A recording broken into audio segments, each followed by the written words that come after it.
I'm the Comic Weekly Man, the jolly Comic Weekly Man, and I'm here to read the funnies to you happy boys and honeys. Yes, boys and girls, it's Comic Weekly time, and here I come right into your house to bring a little fun and happiness. Right out of the pages of Puck the Comic Weekly, straight into your living room, your friend, the Comic Weekly Man, the jolly Comic Weekly Man.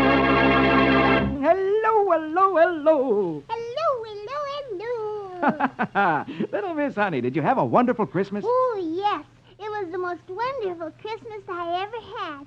I got a new doll, and I got a doll's house, and I got 6 dresses for the doll, and 3 dresses for myself, and 6 pairs of shoes for the doll, and 3 pairs of shoes for myself, and a hat for myself, and a hat for the doll, and a machine gun. For yourself or for the doll? For me, of course. Oh, excuse me. And did you make good resolutions for the new year? You mean like trying to be good and kind and honest and loyal like Prince Valiant? Yes. Yes, I did. Well, that'll make a very happy new year for me. And just for that, I'll read you Puck the Comic Weekly. But before I do, let's listen to this nice man.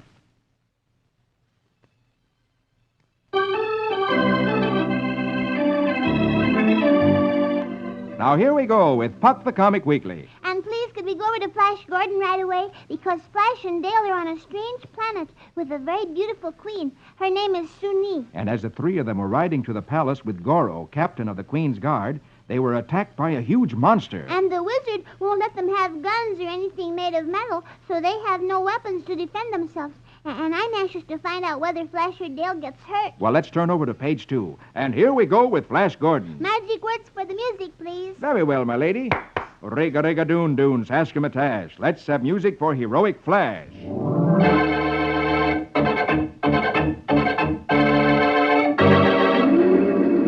As the huge dragon sweeps Captain Goro and his mount to the ground, Flash snatches up Goro's broken lance and tries to distract the monster from Goro. As the monster turns to Flash, Goro escapes, last picture top row. Seizing a sudden chance, Flash darts in close and catches the dragon at its only vulnerable point, the monster's evil eye and tiny brain, and the monster slowly sinks to the ground, dying. First picture bottom row, Captain Goro says gratefully, "Thank you for saving my queen's life, and my own." Flash warns, "We're not saved yet. Those birds don't look friendly." They see coming toward them a flock of huge 3-headed birds big enough to kill a man. Queen Suni looks at them in horror. She tells Flash they're Hydra vultures and says they'd better take cover in the dragon's cave. But Goro protests, No, it's against the wizard's metal laws. We can't go underground, even into a cave." Flash orders, last picture, "Your duty is to your queen, not the wizard's, you idiot. Get into the cave. It's the only place where we have a fighting chance against these birds." As Dale, Suni, and Goro run for the inside of the cave, Flash beats off the first of the 3-headed vultures who tries to kill him.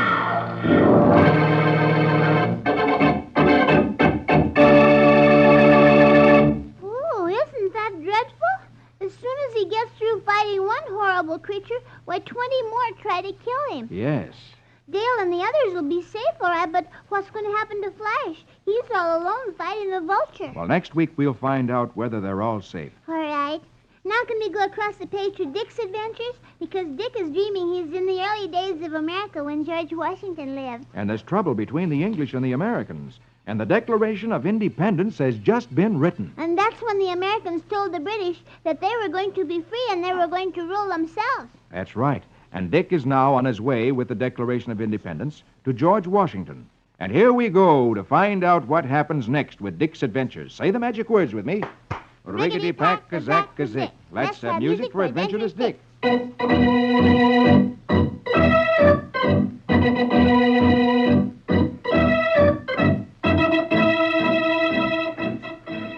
It's a rainy summer day in 1776.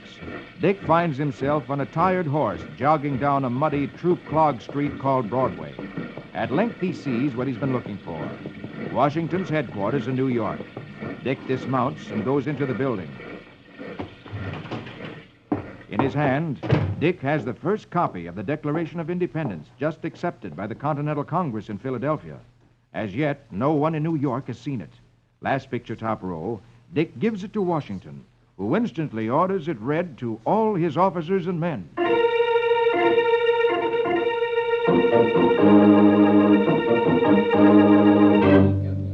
First picture, next row, the Declaration of Independence is read to Washington's army.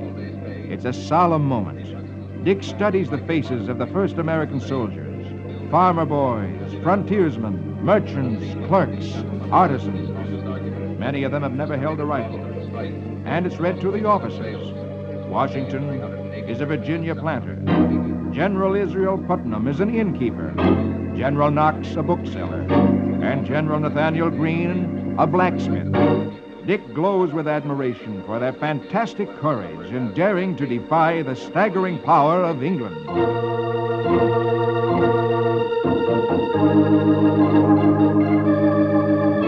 Meanwhile, last picture of the row, from reports of trappers and Indians friendly to the American cause, it's known to Washington that a vast force of British regulars and Hessian mercenaries is being massed in Halifax, Nova Scotia, under General Howe for the attack on New York. And we see the ships of the British and the soldiers preparing for the attack.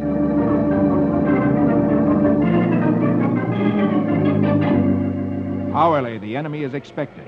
Dick, on watch duty, first picture bottom row on Long Island, sights a long line of sails far out at sea, and he cries out, "The British transports! You can see them coming!"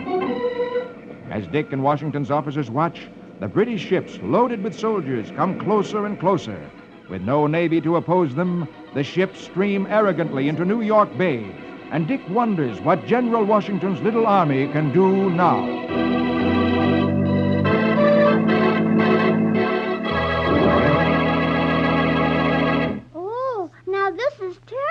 Because if there are no Americans there to stop them, the soldiers can come right up on the shore and fight the Americans. Yes, it's a dangerous moment. What's going to happen? Well, that's something I don't want to spoil by telling you now. Next week, we'll find out. Oh, I can hardly wait. Well, let's make the waiting easier by reading Rusty Riley right now. Oh, yes, because a very strange thing has happened.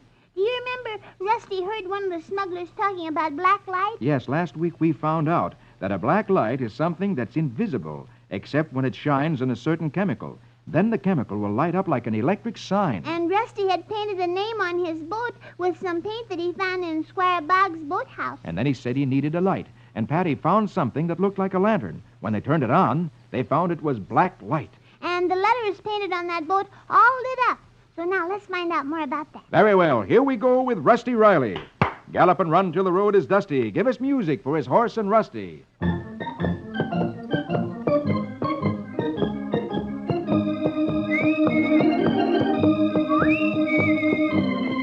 As Patty and Rusty stare at the letters that shine brightly on the boat, Rusty exclaims, "Well, according to that article in the magazine, that means the paint I used for the name has that special chemical in it. There's something queer about this. Those men on that boat talking about black light and then finding one of these gadgets in our boathouse." So immediately they go in to tell Tex.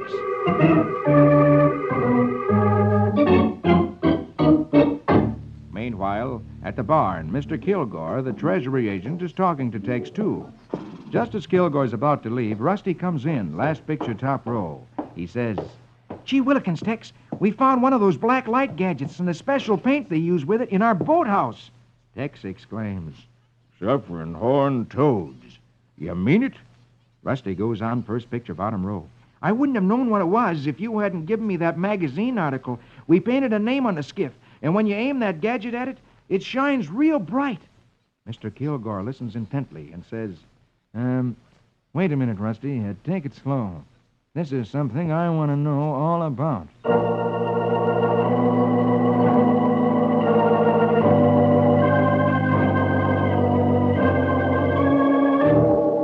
A little later, after hearing Rusty's story, Tex finally says, "Hey, it's getting real late. Time for you youngsters to turn in. Scram now." Rusty replies, "Well, I'll go in a couple of minutes, Tex, but I got to go back to the boathouse. I left my knife and my flashlight." As Patty goes to the house, Rusty heads toward the boathouse. As he nears it, he stops, listens, and then says, "Gee Willikins, I believe I heard voices down there." And last picture, we see Captain Clune beside a boat in front of the boathouse. He seems to be waiting for something. And then he calls, "Hurry up, Boggs. Get that black light projector. I got the boat ready." From inside the boathouse, Squire Boggs. at whose place Rusty and the rest are staying, calls back. I'm trying to find it, Clune, but somebody must have moved it. It's not where I left it.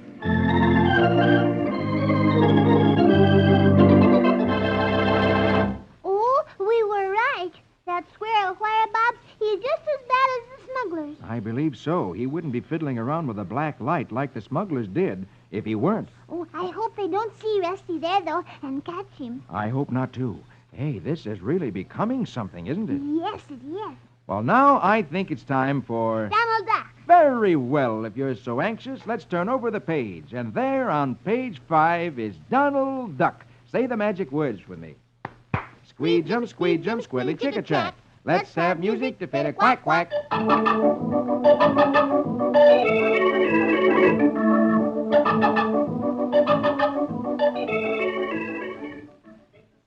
Well, Donald comes out on the porch with an angry look on his face. He yells to one of his nephews. Louis, hey, just a minute. Come in, you young man. And he leads Louis into the boys' room, which is a mess, toys scattered all around. And he says, Pick up your toys. This place is a shambles.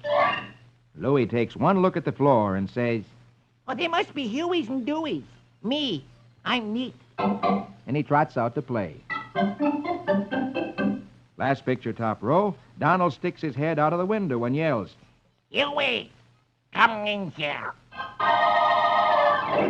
First picture, bottom row, Donald has Huey in the boys' room. He points to all the trash on the floor and says, Huey, get busy. Put your toys away.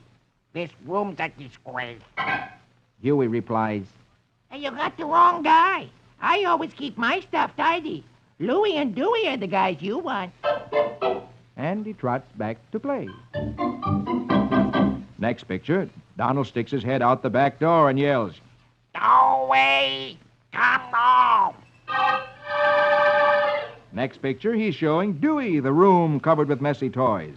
And Dewey smiles cheerfully and says, Yuck, yunk. It must be Huey's and Louie's. I'm awful neat. and trots out to play. Donald gets so angry he begins to steam. He gets hotter and hotter. And he's so angry he's about to bust. And then...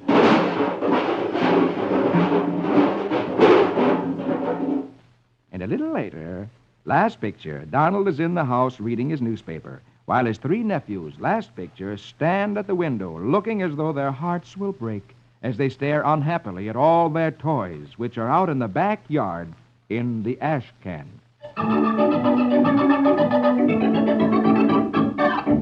Well, what do you think of that? Well, I think it was very mean of Donald to throw all those beautiful toys away. Well, I'm sure that Donald wouldn't have thrown the toys away if the boys loved their toys enough to pick them up and take care of them. Yes, but... Not a single one of the boys was willing to pick those toys up. Yes, I know, but... Yes, but what? I guess you're right. The boys should have picked up their toys. Yes, and if they promise Donald they'll take care of them again, maybe Donald will let them bring the toys back before the junkman hauls them away. And now, here's something special. Oh, tell me quick. Well, I've got a wonderful big surprise for you. A surprise? Oh, I love surprises. I just love surprises. What is it? Well, if you just hang on to yourself for just a moment, you'll know what it is. But first, here's that man again with something interesting to say.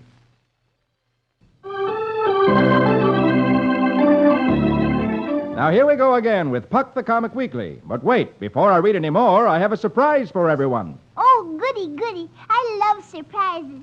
Tell me what it is. Well, starting next week, the next issue of Puck the Comic Weekly is going to have a new comic star. Oh, that's wonderful. Tell me quick. Who's it going to be? A favorite of yours, little Miss Honey, and a favorite of all you boys and girls. Hello, Mr. Comic Weekly Man. Hi, Miss Honey. Well, here he is in person, Hop-Along Cassidy. Hoppy, it's nice to have you with us. I was just telling Miss Honey that we'll be able to follow your new adventures in Puck the Comic Weekly soon. How about giving us a preview? Yeah, that's right. I'm proud to have Hopalong join the many great stars in Puck, and I hope my friends will enjoy our adventures. My pals California and Lucky, of course, and my great horse Topper will be with me. We tangle with some pretty tough characters. Right now, we're trying to bring to justice a bunch of scoundrels led by, of all things, a beautiful girl named Calico. It's quite a story, and I think you'll like it. I'm sure we will. And I know we will.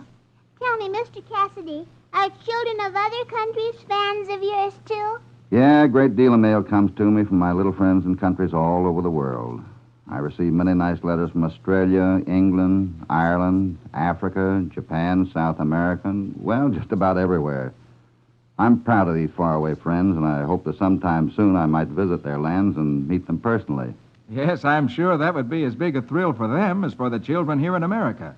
Say, you certainly deserve a lot of credit, Hoppy, for the time you spend making personal appearances to make all these children so happy.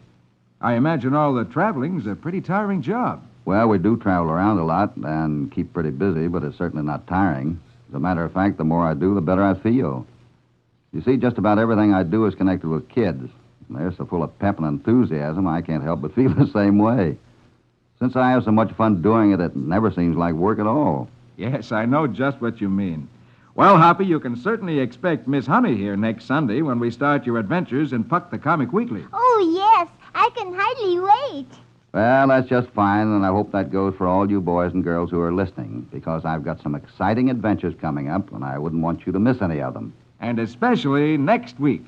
Well, I hope no one misses next week. I know I'll be here when you read my adventures for the first time. Say, I gotta be leaving now, Mr. Comic Weekly Man and Miss Honey, but I'll be back in person next week. So long till then. So long, Hoppy. So long. See you next week. Gee, hop along Cassidy in person, and he'll be back next week. Well, this is certainly quite an event. Say, do you think you can recover from all this excitement? You know, we still have some funnies to read. Now, would you like to see what Roy Rogers is doing? Oh, yes, please, because last week Roy jumped in the river to save a boy who was caught in the wild waters. And up on top of the bluff above the river, an old pioneer character wearing a fur cap was shooting at Roy. And just at the moment when it looked like the old man was going to shoot Roy and the boy dead, another man rode up and stopped him from shooting, and I would like to find out who this man is. Very well. Turn to the last page of the first section of Puck the Comic Weekly. And here we go with Roy Rogers, King of the Cowboys.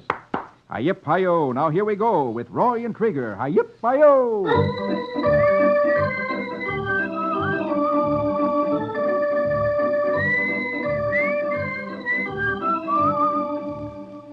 The mysterious stranger who stopped the old man from shooting exclaims, "What's the idea of shooting at my son, Furhead?"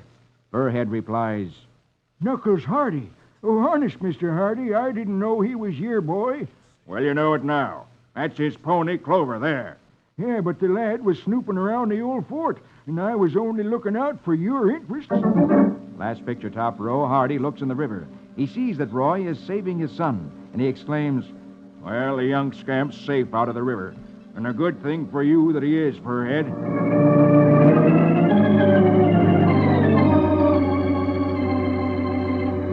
First picture, next row, Roy helps the boy out of the river, saying, "Hey, come on, Sonny. I got a score to settle with that hombre who's been shooting at us from above." The boy replies, "And I want to get even with him, too. He chased me out of Fort Havoc." Roy and the boy see that Furhead and the man who had stopped the shooting have disappeared. So they start back to where they left their horses. Roy asks, "Where do you live, Sonny?" The boy replies, "At the Box H. My dad owns the biggest spread in these parts." As they come up on the top of the plateau, last picture of the row, Roy exclaims, "Hey, he's gone. Well, I aim to find out what's going on at old Fort Havoc that invites bullets for trespassing." The boy says, "Well, you're not going without me."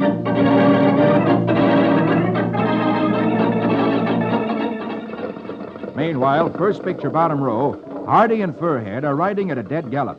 Hardy says, "Move along, Furhead. I want to find out when Nitro Kane will be ready to do the job I hired him for." Furhead replies, Well, he ain't the hurrying kind. You can't be when you're handling explosives. They gallop into the fort. Last picture, Hardy calls out, "Nitro! Nitro Kane, where are you?" "What the—" As the horses rear up at the explosion at their feet, a voice within the fort calls out, Greetings, Mr. Knuckles Hardy.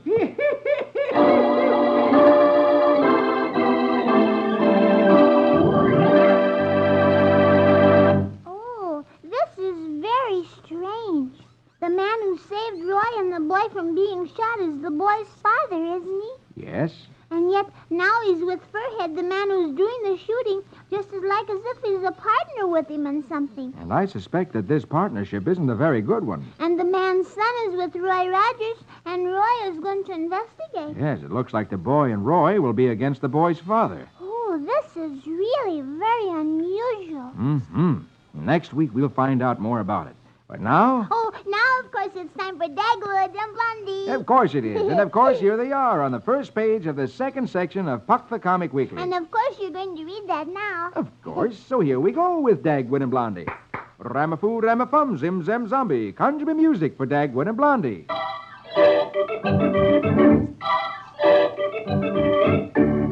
Dagwood's neighbor, Herb Woodley, has stopped in to ask Dagwood a favor. He tells Dagwood, I've got a package come and collect, and I have to go out, Dagwood. so Dagwood tells Herb to leave a note at his house to have the package delivered at the Bumsteads. Herb tells Dagwood he doesn't remember exactly how much he's supposed to pay for it, so Dagwood says, well, just sign one of your checks and leave it with me. So Herb signs the check, last picture, top row, saying, Oh, yes, yeah, good idea. Here it is, Dagwood. Now, you just fill in the proper amount when the delivery man arrives.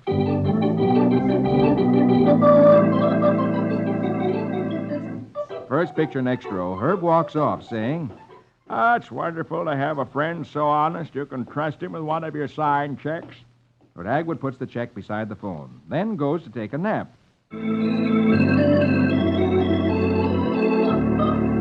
Last picture of the row, the doorbell rings. And Cookie, Dagwood's daughter, and a little neighbor girl answer the door. They find a beggar dressed in ragged clothes who asks, Could you spare a poor old man a dime? Cookie exclaims, But my daddy's taking a nap. First picture next row, the neighbor girl picks up the check with Herb Woodley's signature on it and says, well, if you don't want to wake your daddy, why don't you just give the poor old man this check? So Cookie replies, I'll write $1 million on it, and that'll make him rich. now this means that if Cookie writes $1 million on it, that because Herb Woodley's signature is already on the check, the bank will think that Herb Woodley has written the check and wants the bank to give the hobo $1 million, which is very unusual. Next picture, the hobo's at the bank, where he hands the check to the bank clerk. The clerk looks at it and exclaims, $1 million? The hobo replies, Yep, and give it to me in $1 bills. there's a... And the clerk has gone to the office of the president of the bank. The clerk and the president and all of them are jabbering wildly. As the president looks at the check, he exclaims, $1 million? and the clerk exclaims, And that's Herb Woodley's signature, all right. and the vice president exclaims, Why, he's never had over $200 in his account. that means that Herb is in trouble for writing a check for $1 million when he doesn't have more than $200 in the bank.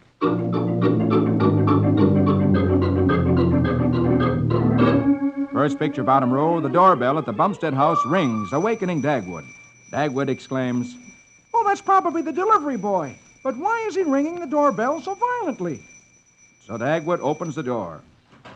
And 5 policemen grab Dagwood, and without asking him any questions, take him down to jail. And last picture, Dagwood finds himself locked in jail with a hobo and Herb. Dagwood asks innocently, why are we here, Herb? Herb just looks at Dagwood and growls like a dog.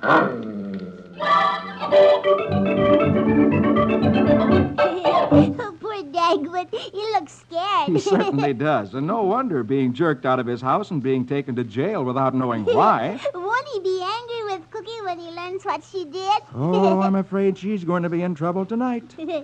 Well, now it's time for Prince Valiant. Oh, that's really exciting because Prince Valiant is staying at a castle, and the castle is being attacked. And last week you said that the most feared thing was happening, and I want to find out what it is. Well, let's go over to the last page, and we'll find out right now with Prince Valiant in the days of King Arthur. Hackett, Brackett, Grey Malkin, and Quince, music romantic for a fair, fair prince.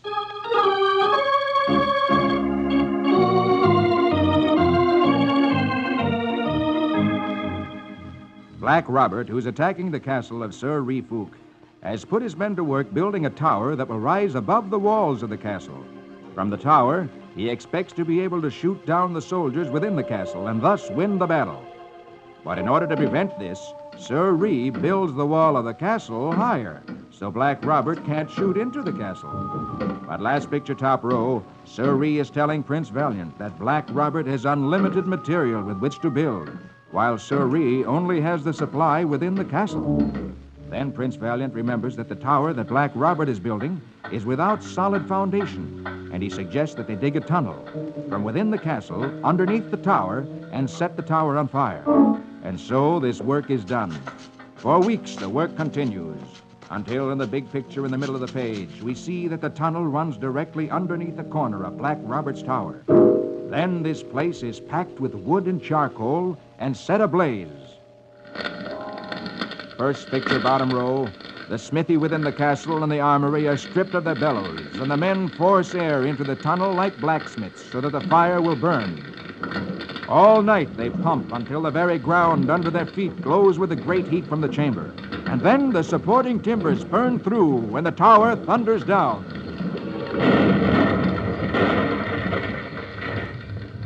Last picture, Black Robert stands very still as the labor of weeks crumbles to ruins.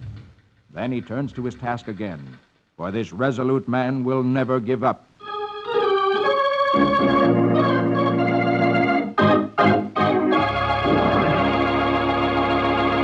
Oh, wasn't that a wonderful idea of Prince Valiant? Indeed it was. And now maybe it'll be safe within the castle until the messenger has a chance to bring back help. Oh, I certainly hope so. We'll find out next week, won't we? I hope so. Now, that's all the time I have. But before I go, here's that fellow with some more interesting information.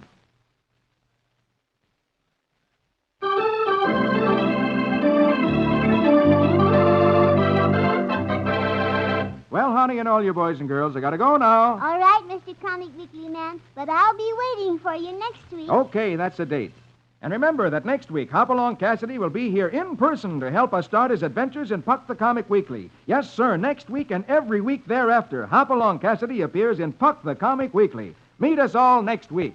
Oh, I'm the Comic Weekly Man, the jolly Comic Weekly Man. I'll be back to read the funnies to you happy boys and honeys. Don't forget, boys and girls, see you all next week. Your friend, the Comic Weekly Man, the jolly Comic Weekly Man.